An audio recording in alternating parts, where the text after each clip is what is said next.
Very good afternoon to everyone. It was a scintillating performance and it's a very difficult act to follow. So I'm going to try my best in discussing with you and talking to you about an opportunity that India has for the future. And that is, how can we IT enable ourselves and bring about productivity, transparency, efficiency. I know it's a pretty dry subject after the, access to the deep cultural roots that you just witnessed.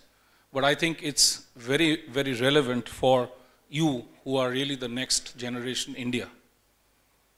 If you look at where we are today, 1.3 billion people, and the dichotomy that I live with every working day of my life is that I represent an industry which is almost going to be about $200 billion industry where we are making lives of people around the world a far better place through technology. And India is clearly the undisputed backyard of everybody around the world's technological solutions. The dichotomy that I live with is that this very skill and this very repository of knowledge and experience that we have is being put to very little use to bring benefits of IT to our own people. And that's really the challenge that I want to discuss about today, is when you look at governance all over the country, and we are a three-tiered country. We have the central government, we have the state government, and we have the local governments. There's a fair amount of physical interaction to be able to get governance. In fact, I would use the word, it is a struggle to get governance, because the population of civil administrators that we have probably is relevant for a population base of India in the 1960s, whereas we have become a 1.3 billion strong nation, and it's a matter of complete disproportionate ratio of the ability of the government to serve this vast mass of society.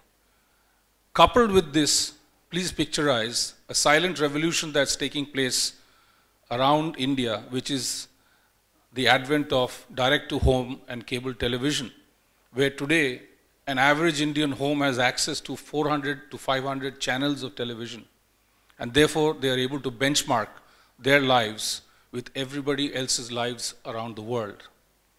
And therefore the aspirations and expectations of governance are phenomenally increasing, and I really empathize with the government because they have huge constraints within which they have to deliver governance.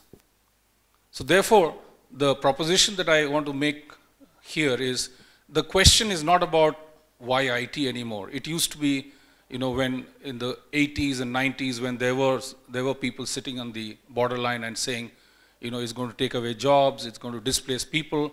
Today, it's about how much IT and how soon.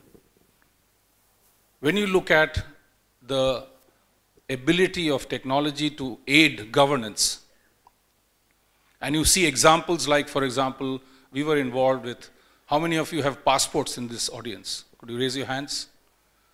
So we were involved with the passport program, which brought about a huge degree of transformation. And today, the government of India actually demonstrates that as a classic example of service delivery transformation that they've been able to bring about for the passport applicants. To me, the measure of success of the passport program, as having been one of the people who led it for TCS, was that the tout of the passport is looking for another job.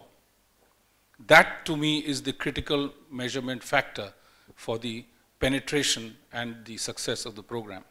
Now, extrapolate this possibility across every form of government to citizen connect, whether it is driving license, whether it is land records, whether it is the fact that we have to simply go and make a payment for a government service, whether it's a telephone service or a municipal property tax service or any of these services, how much convenience and the gross national productivity that we all can gain if we were able to do this without having to go through a physical connect with the government, which means if we could proliferate some of these services to come onto our mobile phones, for example.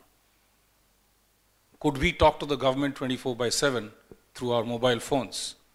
And when you multiply the time spent by all of us when we go and interact with government in the physical offices of the government, which are few and far between, and they're invariably crowded, they're full of paper, full of many other ills that I don't need to elaborate, you can imagine the national productivity gain that we can have as a country.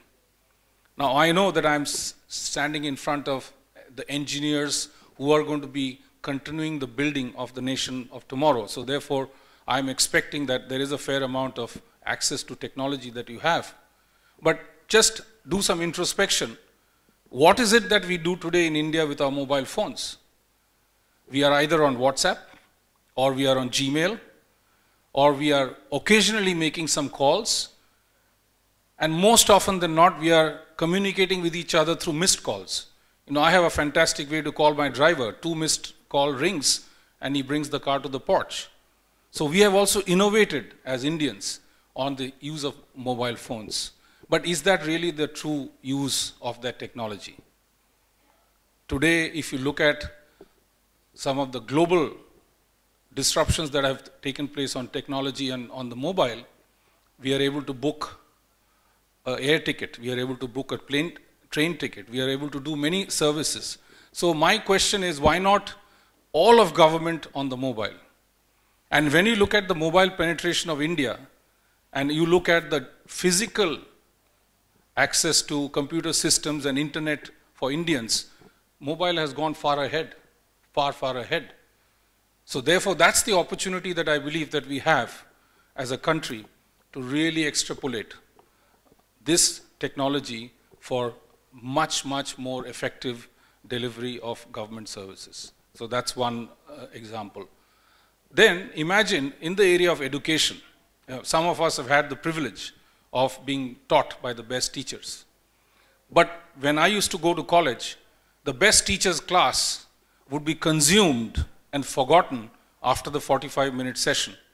But today, if imagine we could capture some of those sessions of the best professors that we have around the country and can it in the form of e-education and distribute that on the mobile phone of many other students who are not necessarily in that privileged class but can have access to that quality of education delivery. Imagine the benefit that it would accrue to the students who do not have that privilege. Again, where technology can play a very effective role in percolating quality education amongst the masses. Today, India has 500,000 teachers short. There are 500,000 teachers vacancies, and therefore you can imagine the kind of deprivation that happens to the education system because of the sheer absence of the teacher. Whereas, if we are able to transform all that onto a digital platform, we will be able to reach those who are unreached today or bring quality to those who are being taught in a fairly average manner. I think, I'm assuming all of us are in Delhi. Imagine the government has 4 hospitals which are government owned in Delhi. You know, Lady Harding, AIIMS, Safdarjung and Ram Manohar Lohia. And many of the patients need to go to one hospital today and the other hospital tomorrow. But what happens today is that every one of these hospitals is maintaining their own records, and therefore I have to, as a patient, have 4 files, and I have to choose which one I need to be able to go to which hospital to get whatever treatment. Imagine a scenario if the 4 hospitals had a common hospital management information system on the cloud, and I would have a unique number as a patient, and I could go to any hospital, just quote my patient number, and from my electronic health record, the treatment would be there done with exactly the last diagnosis that I had and the treatment that I had coming back from the records of the digital records of my health. So when we talk about technology, we are talking about convenience, and we are talking about the ease of interaction, which is what we have today. Imagine if all of you, and most of you actually take buses to come, if you had an ability on your mobile phone to know that the route that I need is going to hit this bus stop at so-and-so time, how much of convenience I could plan my day based on that information. So when you translate some of these into application of technology, that's how you bring convenience to society. And this is where I think with the Digital India push that our Prime Minister is providing from the top, there is a need. I would further qualify that Digital India push into a digital by default India, which means that every entity of the government or public service delivery entities need to convert whatever they have to offer to the citizens needs to come onto the digital platform, as indeed it is available in the traditional old-fashioned way of brick and mortar. We need to come to a concept of what I call click and mortar, which means that I bring in the concept now to you of the digitally divided society. And why I say click and mortar is I will connect those two dots in a minute. Large sections of India do not have access to internet, do not own a computer, most importantly, don't know how to use a computer. So for that section of society who are on the digital divide, on the negative side of the digital divide, we need to think of a solution that's going to address that how can technology be also used and availed by this lot so that they are at par in society. Because I think we all know the dangers of what can potentially happen if the digital divide becomes more and more acute. It can actually lead to a social unrest because there's a section, a small percentage of Indians who are rapidly moving forward because of their access to technology and their ability to take the benefits, and a large section of society who do not have that access and therefore they are disprivileged. So when we talk about solutions, and I work on them almost every day of my life, is how do you bring the benefits of IT to that section of society? How do you benefit the farmer so that he knows the information about the price of his produce, not just in the neighborhood mandi, but he knows it across a 200-kilometer radius, and he can choose where to sell his produce to. That's what technology can bring to him as a proposition. It can predict and tell him that the weather patterns in the next 15 days when he's actually going to start to sow is going to be so and so. And is it going to be conducive to the activity that he will have to do on his land? That's the benefit of technology that it can bring to him, for example. So digital divide and the click and mortar. When I say click and mortar, we are talking about digitizing all the services of the government and providing it through brick and mortar kiosks like cyber cafes. You could actually go into a cyber cafe and get hundreds and hundreds of services of the government where the person who runs the cyber cafe will be the person to assist that illiterate, that IT illiterate person on how to get the benefit from that service. So that's the click with the brick, and India's model of addressing the digital divide is indeed the click and the brick model. We are actually running this in 3 states, Madhya Pradesh, Maharashtra, Andhra Pradesh, where it is effectively reaching the governance to the doorsteps of the people. So the benefit of that is you are actually disintermediating governance or disintermediating government.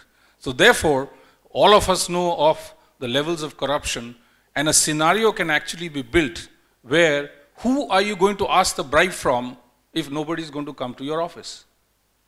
That is the real effect, that the positive effect that it can accrue if we are able to holistically adopt technology to deliver governance. Right now, many initiatives are being taken. There's a lot of high energy in the leadership in India, but that needs to percolate down to the last person so that there is a holistic approach. And this is where I think the next generation of India is going to actively play a part in ensuring that with the technological access that you have as students, with the kind of awareness that you are able to access every day on your mobile phones through Google and many other search sites, your perspective is going to be much wider. And as I always tell a government servant, that really it's not about technology, it's a matter of mindset. We are dealing with mindsets here. It's really not a technological issue, because when a government servant resists to use technology in the daytime, in the nighttime, he's actually gone on to Skype to speak to his child who's studying in another part of the world. So it is a selective use of technology which we have to get out of and get into a holistic embracing of technology, because there is no other way to deal with 130 billion people and govern them. As I say, and I will end by saying, that the era of the Nadewala file, which is the traditional way in which government does work, needs to give way to a digital workflow and a digital way of doing things. And I'm sure that all the work that's going on today is going to be bringing fruits to when you get into society as citizens, as people who are going to work or who are going to become entrepreneurs. And India will truly stand tall amongst the Community of Nations, which is where we rightfully belong. I mean, there was this golden age of India, and all of us are working to bring it back. And I think that a holistic absorption of technology will fast track our destination or the goal that we've set for ourselves, which is to be amongst the Community of Nations, standing tall, proud, indeed demonstrating our true capability that we have indeed done to the rest of the world, not only to them, but to our own people. Thank you for your attention.